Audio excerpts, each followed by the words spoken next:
First contact in Wonder Deer. Marcus Chen adjusted his microscope for the 100th time that day, his tired eyes straining to focus on the alien microorganisms swimming in the sample chamber. The research station, Horizon's Edge, hummed quietly around him as it orbited the twin suns of the Kepler 442 system. 3 months into their deep space mission, the crew had discovered 7 potentially habitable worlds, but this latest find had everyone excited. Planet Kepler 442f showed signs of complex life forms. Unlike anything in Earth's databases, Marcus rubbed his neck and glanced at the chronometer. 347 hours station time. Most of the crew was asleep, but he couldn't stop working. The samples from 442f contained protein structures that seemed to shift and adapt in real time, almost as if they were responding to observation. As a xenobiologist, he had dreamed of discoveries like this since childhood. Every cell told a story of evolution under alien suns, of life finding ways to thrive in conditions that would kill Earth. Organisms instantly. The lab fell silent except for the gentle hum of life support systems. Marcus leaned back in his chair and gazed out the observation window at the binary stars. Their orange and blue light created spectacular auroras on the station's hull, painting everything in shifting colors. Space was beautiful out here, far from Earth's crowded cities and polluted skies. This was why he had volunteered for the deep space program, leaving behind his comfortable university position and the woman he thought he might marry.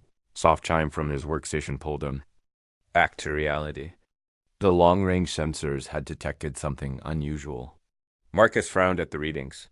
An energy signature was approaching from the direction of 442f, moving at impossible speeds. The pattern didn't match any known natural phenomenon or human technology. He reached for the comm panel to alert the bridge, then hesitated. False alarms were embarrassing, and Captain Rivera had already questioned the value of his research twice this week. The energy signature grew stronger, and Marcus watched in fascination as his instruments registered wavelengths of light that human eyes couldn't see. Whatever was approaching seemed to exist partially outside normal space-time. His hands moved quickly across the controls, activating every sensor he could access. This was the discovery of a lifetime, and he wanted to capture every detail. The lights in the lab suddenly dimmed, and Marcus felt a strange tingling sensation across his skin. The air itself seemed to shimmer, like heat waves rising from summer. Pavement. He stood slowly, his heart pounding with equal parts excitement and fear. The shimmering intensified near the observation window, and Marcus watched in amazement as space itself seemed to ripple and bend. Then she appeared. Xenobiology for 15 years. He had imagined every possible form alien life might take based on different evolutionary pressures and environmental conditions. Nothing had prepared him for what he saw floating just beyond the station's hull. She was humanoid in basic shape, but composed of what looked like living starlight. Her form shifted constantly between solid and translucent, patterns of bioluminescence flowing across her skin like slow lightning. Where humans had hair, she had streams of light that moved like silk in a gentle breeze. Her face was beautiful, in a way that transcended species, with large eyes that held depths. Marcus couldn't fathom. She moved through space without any visible propulsion, turning gracefully to face the observation window.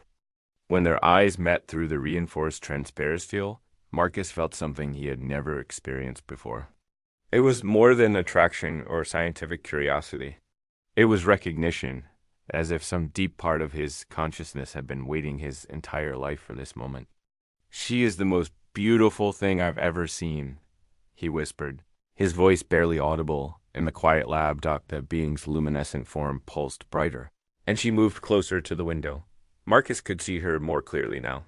Her features were delicate but alien, with high cheekbones and a jawline that spoke of intelligence and strength. Her skin was like polished silver infused with inner light, and her eyes held colors that shifted like oil on water. She raised one hand and placed it against the hull of the station, and Marcus could swear he felt warmth through the metal and insulation. Alarms began blaring throughout the station. Emergency lights bathed the corridors in red as the crew scrambled. To battle stations? Marcus heard Captain Rivera's voice over the intercom, calm but urgent. All hands to alert positions. Unknown contact detected off the starboard hull. Security teams to stations. The being outside seemed startled by the sudden activity. Her form flickered, becoming more translucent, and Marcus realized she was preparing to leave. Without thinking, he pressed his own hand against the window opposite hers.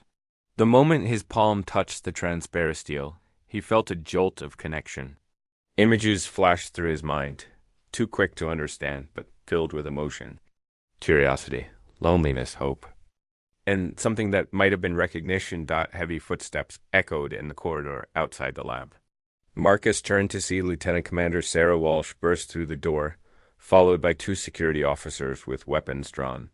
Sarah was the station's chief of security, a career military officer who viewed everything through the lens of potential threats.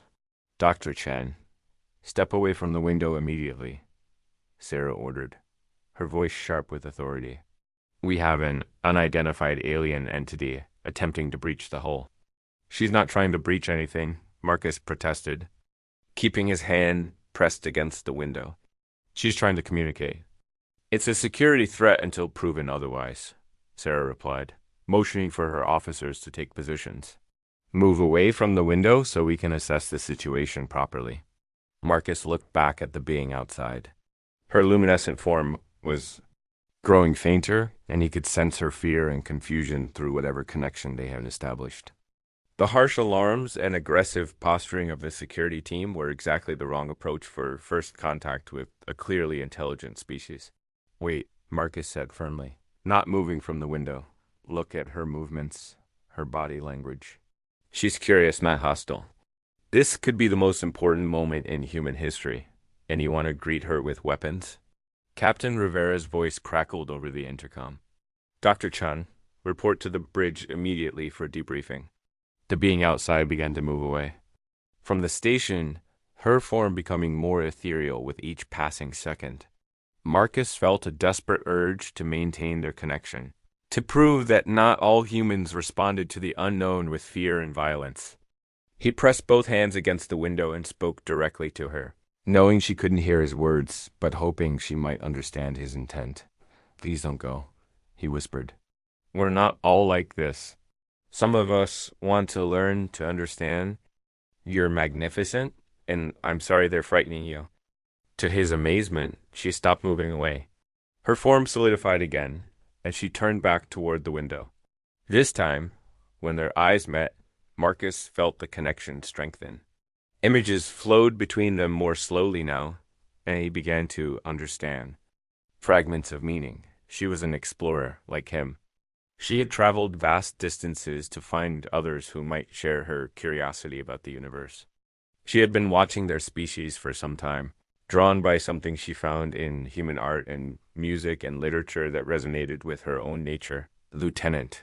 Commander Walsh stepped forward, her weapon trained on the being outside. Doctor. Chun, I'm ordering you to step away from the window. We need to follow protocol for potentially hostile first contact situations. She's not hostile, Marcus said, his voice growing stronger with conviction.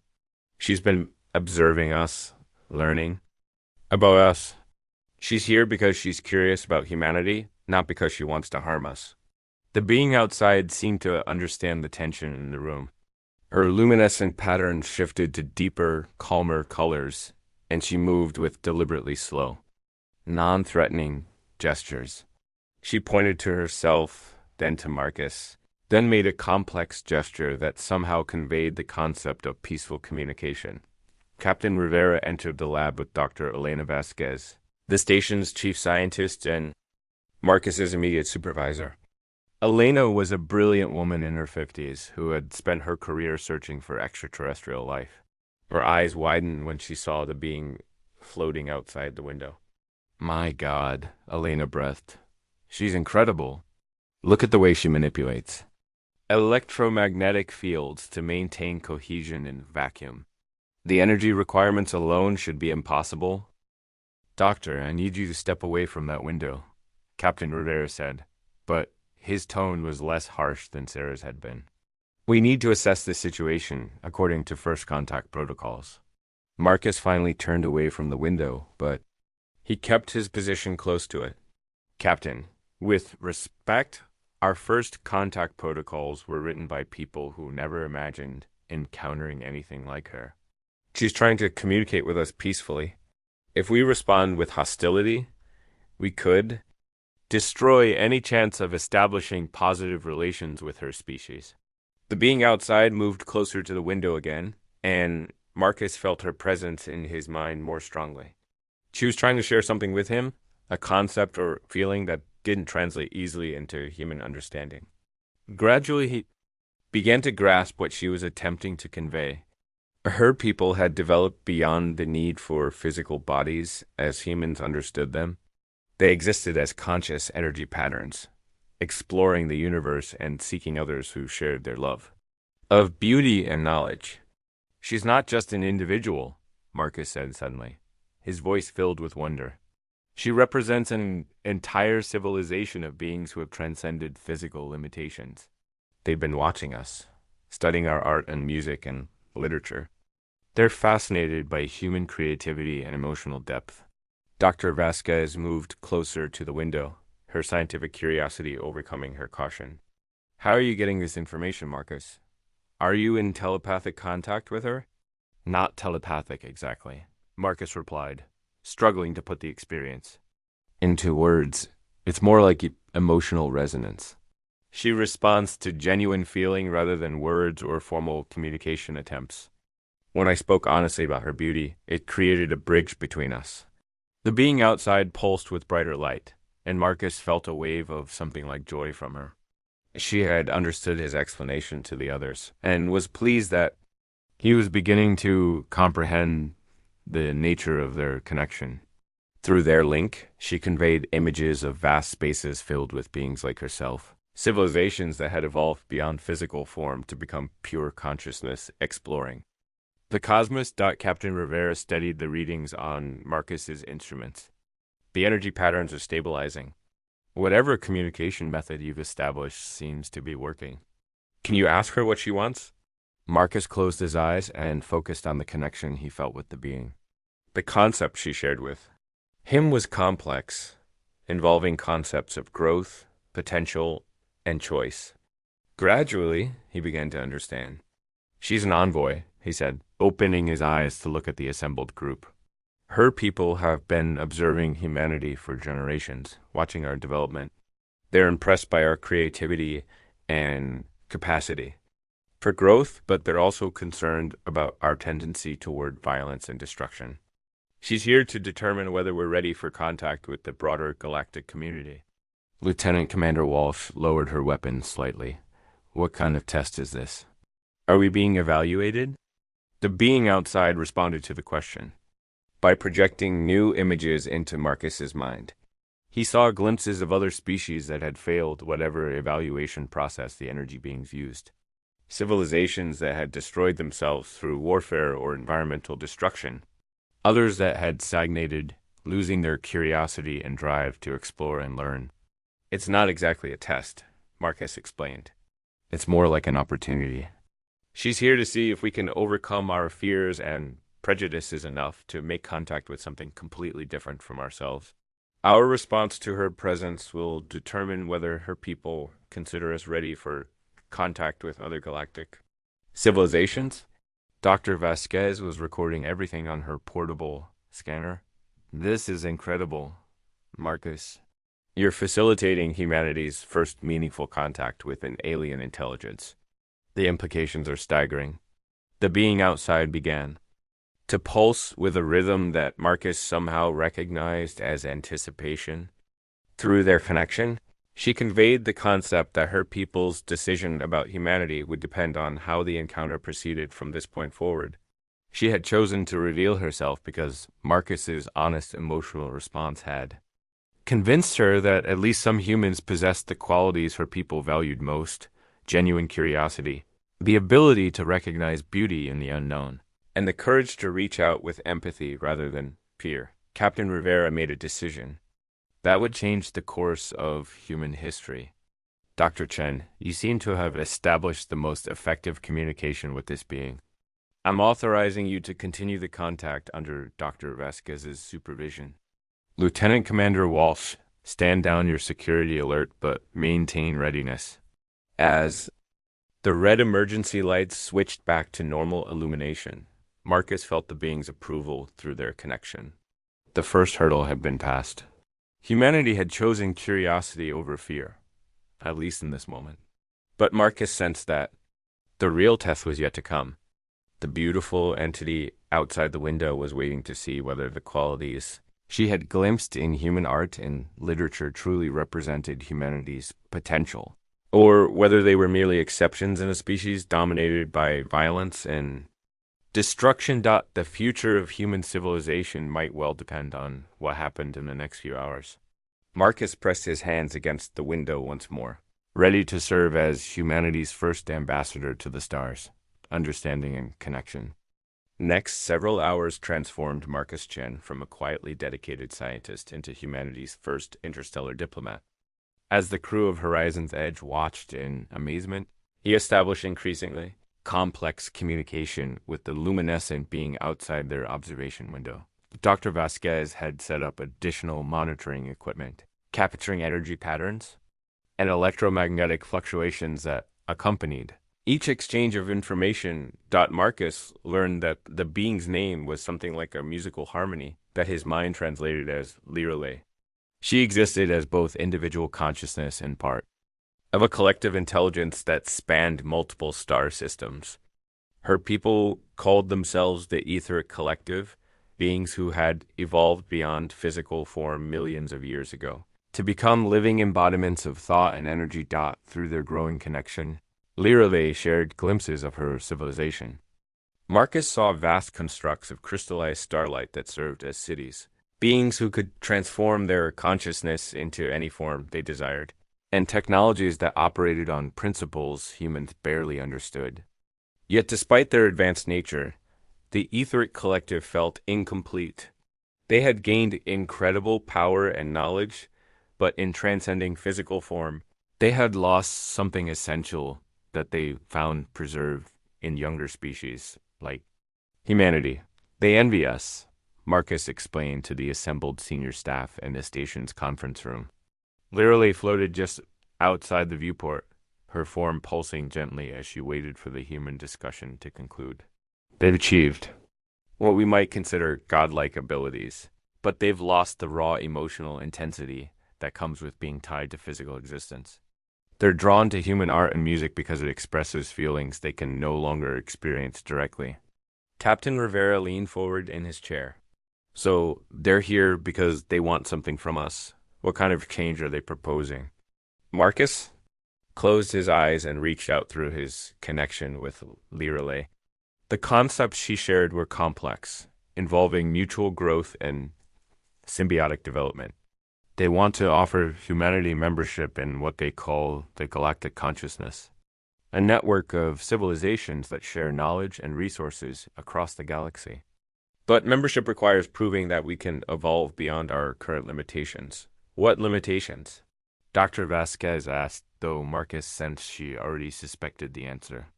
Our tendency toward violence and self-destruction, Marcus replied. Lirale's people have been observing us for over 2 centuries. They've watched us develop incredible technologies and create beautiful art. But they've also seen us use those same technologies to wage war and pollute our own planet. They need to know we can choose cooperation over conquest. Lieutenant Commander Walsh had been quiet throughout the briefing, but now she spoke up. Dr. Chen, I understand the potential benefits of contact with an advanced alien civilization. But we have to consider the security implications. How do we know this isn't some kind of elaborate deception? What if they're studying us to find our weaknesses? Marcus felt Lirale's response to Walsh's question through their link. It wasn't anger or offense, but something more like sadness mixed with understanding. She says they've already studied us extensively. If they wanted to harm us, they could have done so at any point over the past 2 centuries. They're not interested in conquest because they've evolved beyond the need for physical resources or territory. What they want from us can't be taken by force. Then what do they want? Captain Rivera asked. Marcus stood and walked to the viewport where Lireley waited. As he placed his hand against the transparent steel, he felt her consciousness merge partially with his own. For a moment, he experienced existence as the etheric collective understood it.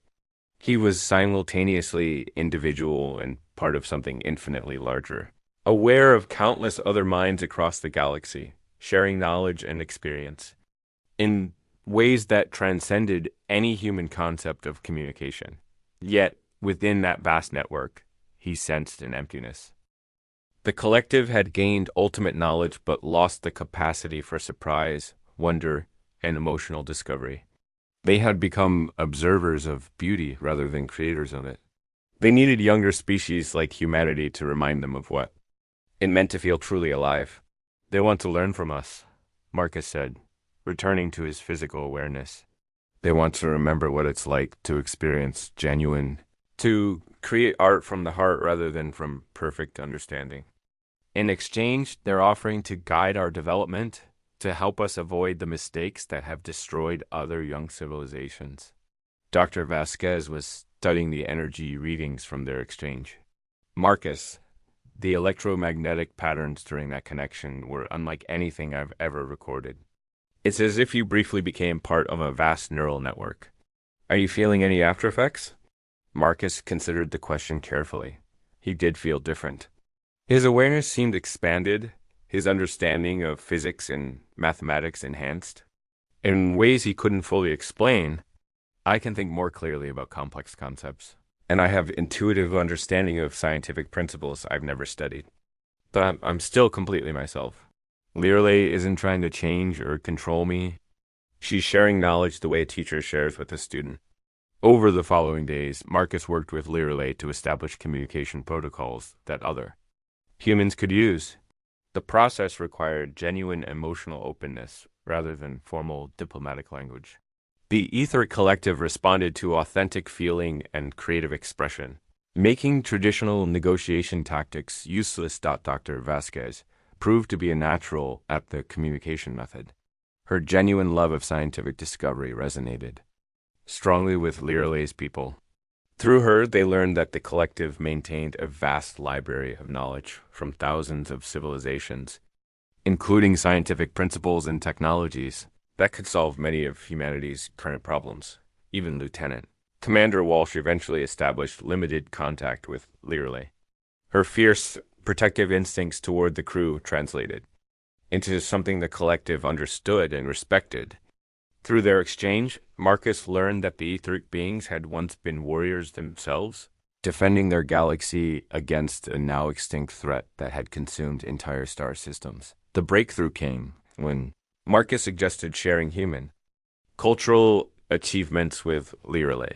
He played recordings of Earth's greatest symphonies, showed her paintings and sculptures that had moved him to tears, and recited poetry that spoke to the depths of human experience.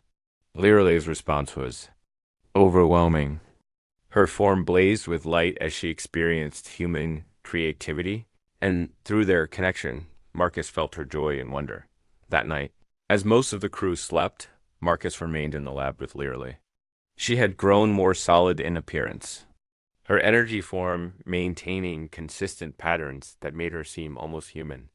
Through their connection, she shared the story of her people's evolution and the choice that now faced humanity. The Ether Collective had identified 17 species over the past million years that showed potential for joining the galactic consciousness. Of those, only 3 had successfully transcended their violent origins to become productive members of the galactic community. The others had either destroyed themselves through warfare or stagnated under the weight of their own limitations. Humanity stood at a crucial crossroads. The next century would determine whether the species evolved toward wisdom and cooperation, or fell victim to the same destructive impulses that had doomed so many others. The collective was prepared to guide humanity through this transition, but only if the species proved capable of making the right choices. What kind of choices? Marcus asked both aloud and through their mental connection. Learley's response came in the form of images and concepts that gradually resolved into understanding. Humanity would face a series of challenges over the coming decades. Environmental collapse, resource depletion, population pressure, and technological developments that could be used for either creation or destruction. The species' response to these challenges would determine its fitness for galactic citizenship. The collective wouldn't intervene directly, but they would provide guidance through individuals like Marcus, who had proven capable of bridging the gap between species. These humans would serve as conduits for etheric knowledge, helping their people make informed decisions about the future. Marcus felt the weight of responsibility settling on his shoulders. Why me? I'm just a scientist. I study microorganisms and write research papers. I'm not qualified to guide the development of human civilization. Through their connection, Leerle showed him images of the moment they had first made contact. Marcus saw himself from her perspective working alone, in his lab, driven by genuine curiosity and wonder at the mystery of alien life. She had been observing the station for days, studying the crew's behavior and motivations. Most of the humans she watched were focused on duty, protocol, or personal advancement. Only Marcus had approached his work with the kind of pure scientific passion that the collective valued. When he had whispered that she was beautiful, he had revealed something essential about human nature that gave the collective hope. Despite humanity's flaws, the species retained the capacity for wonder and appreciation of beauty, even in the face of the unknown. That quality was rare among the civilizations the collective had encountered. Dr. Vasquez entered the lab carrying 2 cups of coffee and a data tablet filled with preliminary analysis of the past week's discoveries. Couldn't sleep either? She asked, handing Marcus one of the cups. Marcus accepted the coffee gratefully. Elena, do you really think we're ready for this? Contact with an alien civilization that could completely change the course of human development? Doctor. Vasquez settled into a chair and studied Leerle's luminescent form. Marcus, I've spent my entire career searching for evidence of extraterrestrial life. I've dreamed of this moment since I was a child. But I have to admit, the reality is more overwhelming than I ever imagined. She pulled up her latest analysis on the tablet. The knowledge Leerle has shared with us represents advances in physics, biology, and technology that could accelerate human development by centuries. Clean energy sources, medical treatments for diseases we consider incurable, space travel technologies that could take us to other star systems. The potential benefits are incredible. But, Marcus prompted, sensing her hesitation. But the social and psychological impact could be devastating. Human civilization is built on the assumption that we're alone in the universe, that our struggles and achievements are uniquely our own. Learning that we're actually one of many species, and far from the most advanced, could trigger massive cultural upheaval. Marcus felt Leerle's attention focus on their conversation. Through their connection, she conveyed understanding and empathy for the challenges humanity would face. The collective had guided other species through similar transitions, and they knew the process was never easy. She says they've helped others adapt to galactic contact, Marcus told Dr. Vasquez. The key is gradual introduction rather than sudden revelation. They would work with selected humans over several generations, slowly preparing our species for full contact. Captain Rivera's voice echoed through the ship's intercom system. All senior staff to the bridge immediately. We have a priority communication from Earth Command. Marcus exchanged glances with Dr. Vasquez. They had sent regular reports to Earth about their discoveries, but responses normally took weeks to arrive due to the vast distances involved. A priority communication meant something significant had happened. On the bridge, Captain Rivera was studying a message displayed on the main screen. His expression was grim.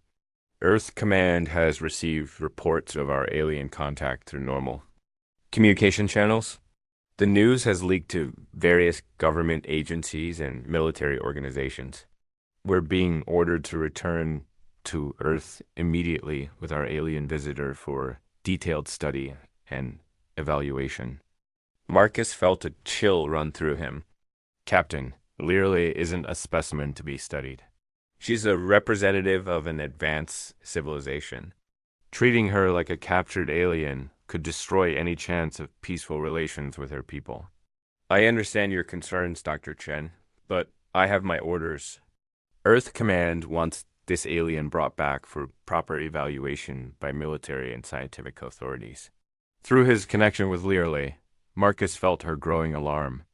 The collective had observed similar reactions from other species when first contact was handled by military rather than scientific authorities. Fear and desire for control inevitably led to hostile actions that made peaceful cooperation impossible. Captain, Dr. Vasquez interjected, Dr. Chun has established the only effective communication with this being. Separating them could end our ability to interact with her entirely. We could be throwing away the greatest opportunity in human history.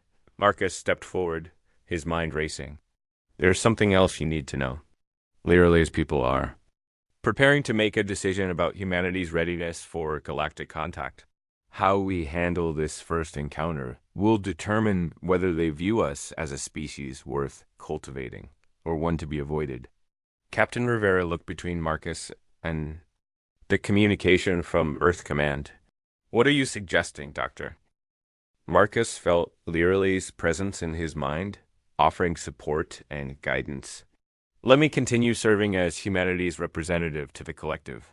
Return to Earth and explain the situation to the authorities, but give me time to complete the contact process according to their protocols rather than ours. And if Earth Command doesn't accept that arrangement, Marcus looked out at Learley, her form pulsing with patient light against the backdrop of space. Through their connection, he felt the vast presence of the collective watching and waiting to see how humanity would choose to proceed. The decision made in the next few moments would echo through history, determining whether humans joined the community of galactic civilizations or remained isolated in their corner of the galaxy. Then we'll have to prove at least some humans are capable of choosing wisdom over fear, Marcus replied, even if it means standing up to our own governments and military authorities. As the senior staff of Horizon's Edge debated humanity's response to first contact, Marcus maintained his connection with Learley. Through their link, he felt the vast network of consciousness that made up the Ether Collective.